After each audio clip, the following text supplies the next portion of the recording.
Assalamualaikum warahmatullahi wabarakatuh. Perkenalkan, nama saya Anggun Ainun Ceria, kelas akuntansi 5E, NIM 2018-255. Di sini saya akan menjelaskan tentang penilaian resiko. Fokus dalam proses audit. Penilaian resiko adalah topik penting yang akan kita bahas dalam bab ini. Dalam bab ini akan dimulai dengan diskusi tentang berbagai fase audit, fase penilaian resiko, fase respon resiko, dan fase pelaporan. Tahapan audit. Fase utama audit adalah penilaian resiko, respon resiko, dan pelaporan. Setelah menerima, klien atau keputusan kelanjutan telah dibuat, tahap pertama audit adalah penilaian resiko, klien dan perencanaan audit. Fase penilaian resiko. Perencanaan audit atas laporan keuangan mengharuskan auditor merencanakan audit mereka dengan menilai resiko untuk mengurangi resiko audit ke tingkat yang lebih rendah. Resiko audit adalah resiko itu audit mengungkapkan opini audit yang tidak tepat ketika laporan keuangan salah saji material. Melalui berbagai prosedur penilaian risiko untuk memastikan bahwa perhatian yang tepat diberikan akun dan transaksi paling berisiko salah saji material. Penilaian risiko tahap audit memberikan kesempatan untuk mengoptimalkan efisiensi dan efektivitas saat melakukan sebuah audit.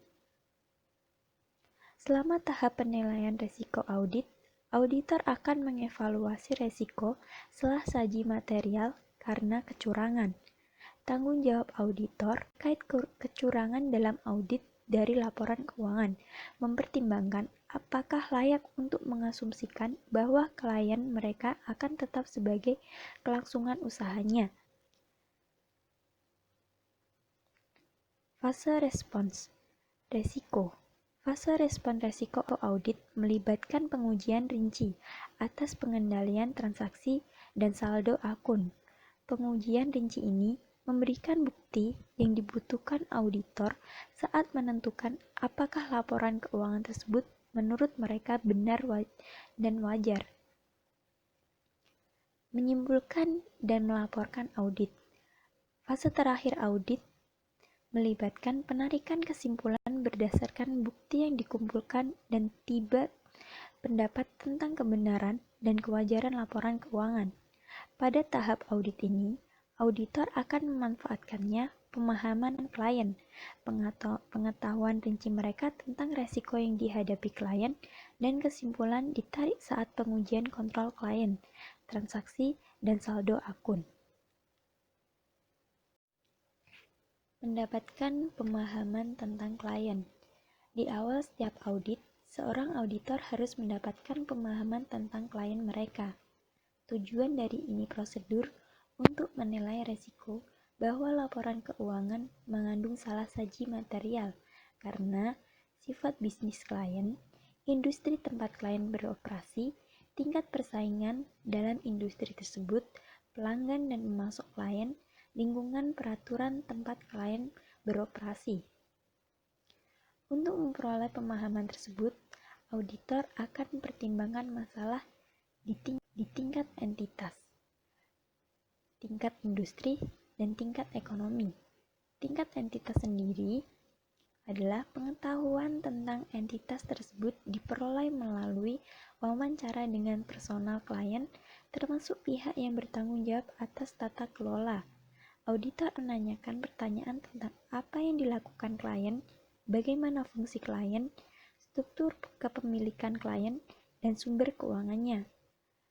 Untuk klien baru, proses ini sangat detail dan memakan waktu.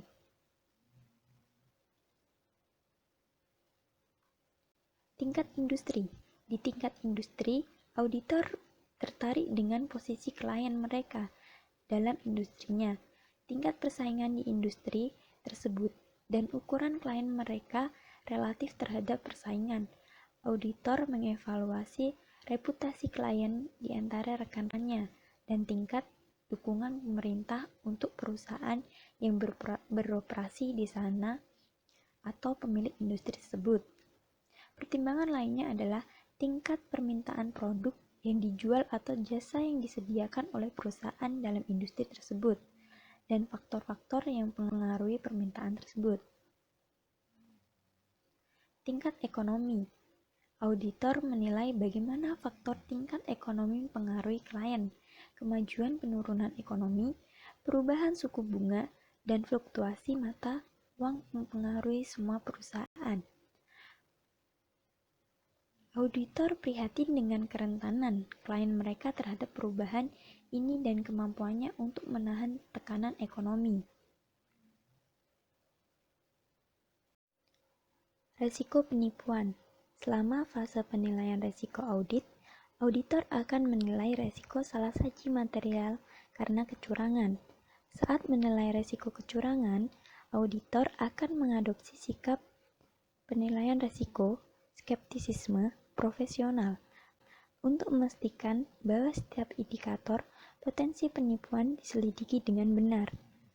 Found adalah tindakan disengaja untuk mendapatkan keuntungan yang tidak adil atau ilegal melalui penggunaan penipuan. Auditor dapat menggunakan bendera merah untuk mengingatkan mereka tentang kemungkinan itu penipuan. Mungkin telah terjadi. Bendera merah meliputi penggantian karyawan kunci yang tertinggi, personal keuangan utama yang menolak pengambilan cuti, manajemen yang terlalu dominan, praktek kompetensi buruk, program pelatihan yang tidak memadai, struktur bisnis yang kompleks, tidak ada atau tidak efektif standar audit internal, perpustakaan audit yang tertinggi. Ada dua jenis penipuan yang luas. Penipuan laporan keuangan dalam dengan sengaja salah menyatakan item atau penghilangan fakta penting dari laporan keuangan. Ini adalah tanggung jawab auditor untuk menilai risiko penipuan dan efektivitas upaya klien untuk mencegah dan mendeteksi penipuan melalui sistem pengendalian internalnya. Saat penilaian risiko penipuan, auditor dapat mempertimbangkan insentif dan tekanan untuk melakukan kecurangan, peluang untuk melakukan kecurangan, dan sikap rasionalisasi yang digunakan untuk membenarkan melakukan penipuan. Nah, insentif dan tekanan untuk melakukan penipuan. Dalam menilai risiko kecurangan, audit akan mempertimbangkan insentif dan tekanan yang dihadapi klien melalui melakukan penipuan. Ketika audit mengetahui salah satu faktor risiko ini, dalam isolasi atau kombinasi mereka akan merencanakan audit mereka untuk memperoleh bukti kaitan dan setiap faktor risiko. Peluang untuk melakukan penipuan. Setelah mengidentifikasi satu atau lebih insentif atau tekanan untuk melakukan kecurangan, auditor akan menilai apakah klien pemilik kesempatan untuk melakukan penipuan. Seorang auditor akan memanfaatkan pengetahuan mereka tentang bagaimana orang lain penipuan telah dilakukan untuk menilai apakah ada peluang di kliennya. Seorang auditor harus menggunakan profesional pertimbangan untuk menilai setiap peluang dalam konteks indikator risiko. Sikap dan rasionalisasi untuk membenarkan suatu kecurangan. Sikap mengacu pada keyakinan entitas tentang benar dan salah, dan rasionalisasi mengacu pada kemampuan untuk membenarkan suatu tindakan. Contoh sikap dan rasionalisasi yang digunakan untuk membenarkan kecurangan meliputi nada bicara yang buruk di puncak, penerapan struktur pengendalian internal efektif tidak dipandang sebagai prioritas, fokus yang berlebihan pada maksimalisasi keuntungan, sikap yang buruk untuk mematuhi peraturan akuntansi, rasionalisasi bahwa perusahaan lain membuat pilihan akuntansi yang tidak tepat yang sama. Kelangsungan usaha. Selama setiap fase audit, auditor akan mempertimbangkan Apakah tepat untuk mengasumsikan usaha klien tetap bertahan? Asumsi kelangsungan usaha dibuat saat diyakini bahwa perusahaan akan tetap berjalan bisnis di masa yang akan datang. Indikator resiko going concern. Untuk setiap klien, auditor akan menggunakan pertimbangan profesional mereka untuk menilai apakah kelangsungan usaha mereka asumsi itu valid. Ada sejumlah indikator yang sendiri atau gabungan dapat menyarankan hal itu asumsi kekhawatiran yang mungkin akan beresiko. Jika auditor mengidentifikasi faktor resiko yang mengindikasikan bahwa asumsi kelangsungan usaha diragukan, mereka akan melakukan prosedur untuk mengumpulkan bukti mengenai setiap faktor resiko. Misalnya, jika klien kehilangan sejumlah personal kunci dalam lama, auditor dapat menilai kualitas staf yang tersisa dan kemungkinan bahwa klien akan dapat menyewa pengganti yang sesuai dalam waktu dekat. Faktor yang dapat mengurangi resiko going concern. Faktor yang meringankan mengurangi resiko bahwa asuransi kelangsungan usaha mungkin diragukan. Misalnya, jika klien mengalami kekurangan uang yang parah tetapi memiliki surat dari bank yang setujui untuk memberikan tambahan pembiayaan, surat tersebut mengurangi resiko asumsi kelangsungan hidup atau usaha yang tidak valid. Faktor mitigasi lainnya termasuk surat jaminan dari perusahaan induk, ketersediaan aset non-inti, kemampuan untuk mengumpulkan dana tambahan melalui pinjaman, dan kemampuan untuk menjual segmen bisnis yang tidak menguntungkan. Tata kelola perusahaan. Menurut ASX, tata kelola perusahaan terdiri dari aturan, sistem, dan proses dalam perusahaan yang digunakan untuk memandu dan mengontrol. 10 struktur tata kelola yang digunakan untuk memantau tindakan staf dan menilai tingkat resiko yang dihadapi. Kontrol dirancang untuk mengurangi resiko yang teridentifikasi dan memastikan masa depan perusahaan tersebut. Prinsip dan rekomendasi tata kelola. Perusahaan memuat prinsip-prinsip inti dan rekomendasi yang berlaku untuk perusahaan yang terdaftar di ASX. Namun, tidak semua perusahaan yang terdaftar di ASX akan mengikuti semua pedoman ini. Sebaliknya, ASX menyarankan agar semua perusahaan mempertimbangkan rekomendasi sebagai sarana untuk meningkatkan struktur perusahaan, meningkatkan kinerja, meningkatkan akuntabilitas kepada pemegang saham dan pihak berkepentingan lainnya. Teknologi informasi.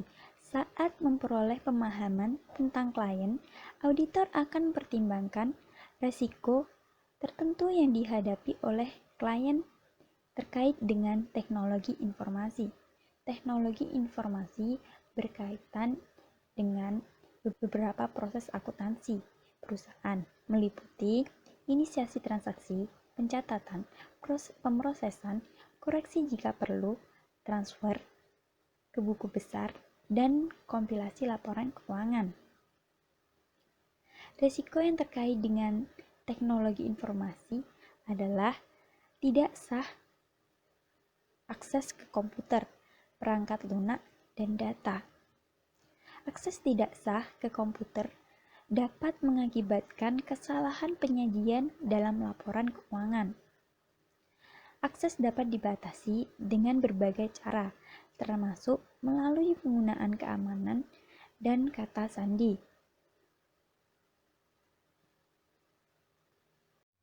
Prosedur penutupan.